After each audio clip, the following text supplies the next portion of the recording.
Duji was born in Detroit, Michigan on July 3rd, 1970. When Duji was 8 years old, her parents moved to Rockford, Illinois. She learned how to ice skate and did that until she was 16 years old. So I ice skated from the age of 8 all through I stopped my junior year in high school, which was 16 years old. And I had had enough. I woke up before school, went and trained, went to school, left school early, went and trained. And it was just, I wanted to be normal. What's the point of that? If you're not going to be in the Olympics or something, what's the point of that? I didn't want to, I was a teenager. I wanted to have fun and go out, party, and drink. No, I tried to quit a couple of times, and my parents had invested all this money, so they were forcing me to stay, and then just more issues. So I finally said, how good were you is basically what he wants to know. I was a senior competitor. So you make it to back then they had remember the figure eights, like the test, the gold, the eighth. Anyway, I was at the top you could go as far as competitiveness, but I wasn't on any scale as far as nationally. Okay. There was when I was younger, I was good. And then I got older and I didn't want to do it anymore. So I just didn't care.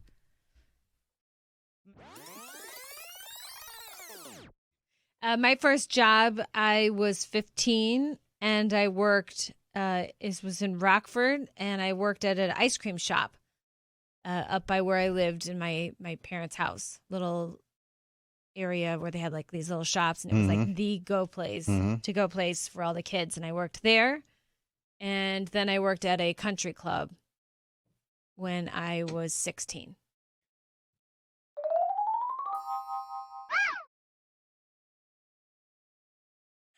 My positive thing to say about Duji is I only have to see her 5 days a week, not 7. And that's a positive as far as I'm concerned. Duji went to Winona State in 1988 right after high school and graduated in June of 1992 with a Bachelor of Arts in Communication and a minor in Creative Writing. She never did anything in college with radio. She worked on the college newspaper for 2 years called The Winonan. She worked it her junior year as a graphic artist and then her senior year as the advertising manager. After college, Duji was a door-to-door salesperson for a company selling dining gift cards. Duji also worked at the Rockford Register-Star in the graphic departments creating ads for salespeople. Duji also was a marketing manager for McDonald's. She ran 4 restaurants in downtown Chicago for an individual owner. Duji worked at an upscale restaurant in downtown Chicago called Lola's.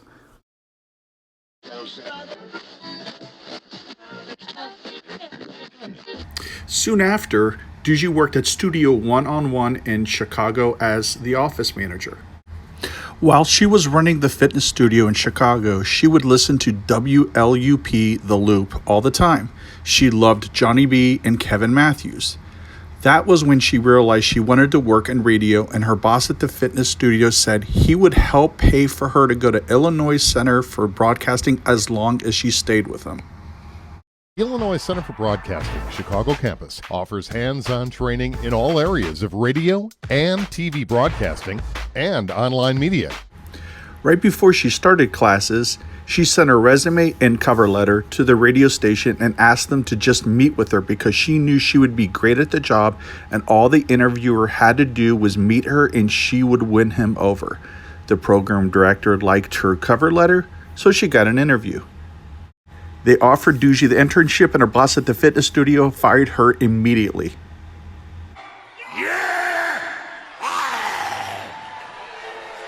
I always wondered to this day, how did Duji get her radio name? I know she doesn't use her real name, but how she got the name, radio name Duji. I did that in Chicago. Oh, yeah, when you worked in Chicago. Kevin, who I worked for, I forgot about that. I forgot that story, so...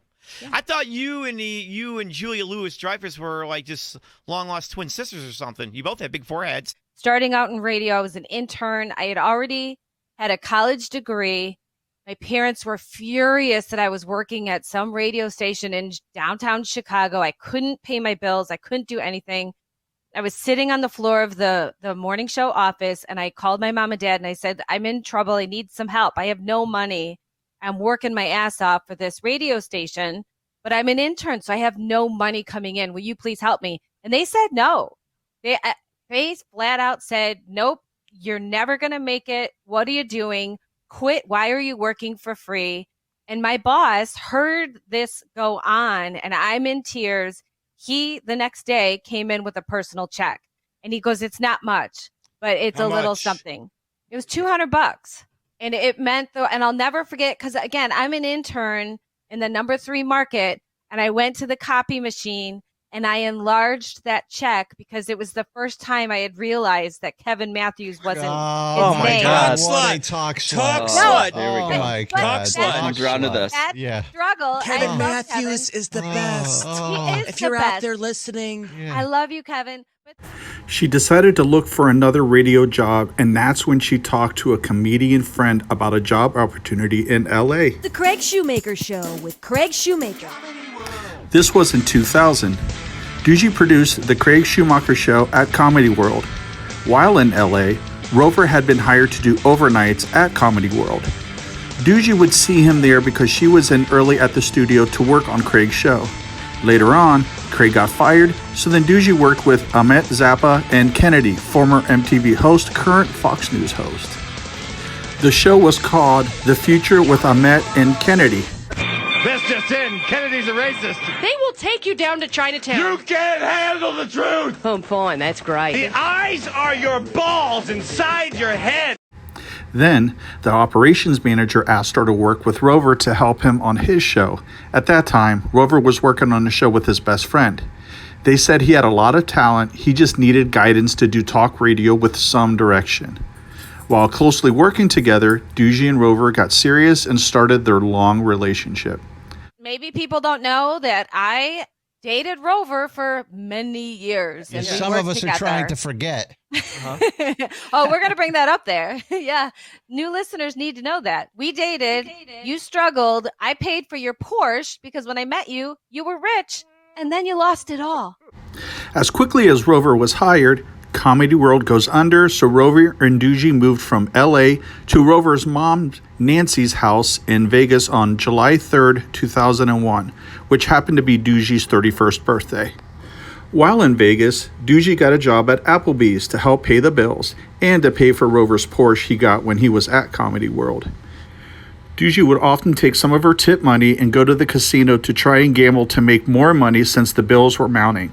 At that time, Duji and Rover both agreed to try and get a job in radio, and the first one to get a job, they both would move there. Duji then got hired on 106.7 The End in New Orleans, doing mornings with Rod Ryan in 2001. Rover and Duji moved to New Orleans. Rover continued to look for a morning show job while Duji was doing mornings in New Orleans. Rover was there with Duji looking for a job. In 2002, Rover gets hired to do nights in Seattle. Rover leaves Duji in New Orleans to go do radio in Seattle. He gets an apartment in downtown Seattle and starts his new radio job. Duji stays in New Orleans doing mornings and gives her notice to leave. Duji then left New Orleans and heads to Seattle to try to find a job in radio there, since that's where Rover is at. Duji was there not even a full 2 weeks and Rover gets fired. Duji looked for a quick job and got hired at Washington Mutual in the Home Loans Department in downtown Seattle. This was in 2002. Duji worked at Washington Mutual until Rover got a job. In February of 2003, Rover was hired in Cleveland to do morning radio. Duji and Rover both drove from Seattle to Cleveland so Rover could start doing mornings at 92.3 Extreme Radio in March of 2003. Duji figured once they got there, she could try to find a radio job there once Rover got settled in. Soon after, Duji joins Rover as his co-host on the #1 radio show. This is Rover's Morning Glory. Rover. Confident in my manliness. Duji. I almost pooped my pants. And here we are, almost 19 years later, and they are still working together on the best damn radio show ever, Rover's Morning Glory. Duji finally made it to the top. Rover's Morning Glory. Or the instigator. I will say this. I'll give a compliment. I don't find a lot of women funny, and usually women do not make me laugh. I can't think of too many, but Duji does have the ability to make me laugh. Whoa, this is getting real nice and serious. That's here. one compliment I give her. She is hard to work with at times, but you'll notice most women don't make me laugh. While working on this short documentary on Duji, I asked her if she could name the most amazing day of her life. Was it when she met her childhood idols, Duran Duran? Or was it the day RMG got a call from CBS Radio to replace Howard Stern? Or was it the night she went to her first Cheap Trick concert? No. The absolutely best day of her life, she said, is the day her daughter Gianna was born. She made Duji realize there's more to life than work. She enjoys motherhood so much and looks forward to watching Gia grow each and every day.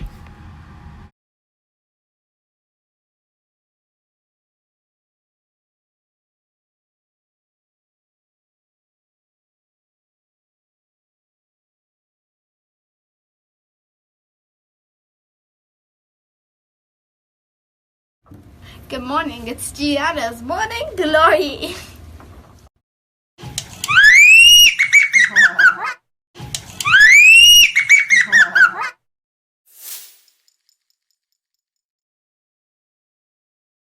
This guy's knees, that's him? Dude, come on. Hey! Hey! over here! Oh, yeah! Hey, how you doing, man? Peter, man, nice to meet you. Why don't you guys get a picture, man? Oh, we're here, all right. No, wait, give him one of your beers. You got beers? I haven't drank a beer yet. Let me grab a beer, dude. What the hell is this? I mean, That's a Hank beer, that's right. All right, guys. drink the keg.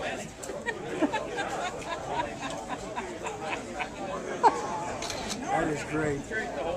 I got it. Hank, dude, nice to meet you, man. You got to work post for you, that. man. You Whatever post you that? need, let me know.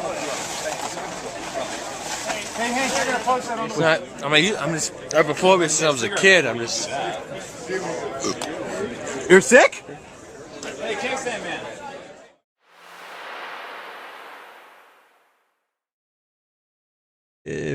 Dushi's not a bad looking girl. Yo, Mom!